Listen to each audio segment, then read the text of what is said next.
Hammamiz taniydigan Red Bullni Coca-Cola darajasiga olib chiqishda mana shu oddiy musor qutisi katta sababchi bo'lganini bilarmidinglar? 90-yillarda Red Bull kompaniyasi Yevropada o'zini tanitishga, marketingga katta pul sarflamaydigan bo'lib qoladi, chunki ularning unaqa byudjeti bo'lmaydi, ayniqsa Londonda.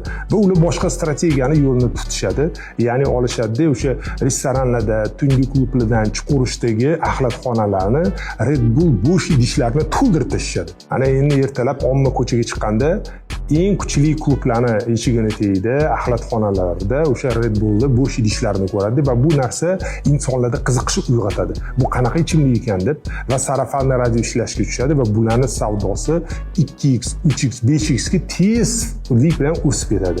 Bu o'sha ya'ni marketing bitta kuchli strategiya bo'ladi. O'zi aslida bu yerda nimani xulosa qilsak bo'ladi? Biza marketingga ko'p pul tikish emas, biz to'g'ri yo'naltirib, ayniqsa kerakli joyda bo'lishimiz bizga qiymatini va auditoriya tanilishiga tezroq yordam beradi. Men o'zimning sahifamda sotuvga, biznesga bo'lgan ko'p yechimlar beraman, o'shaning uchun obuna bo'lishni esdan chiqarmang.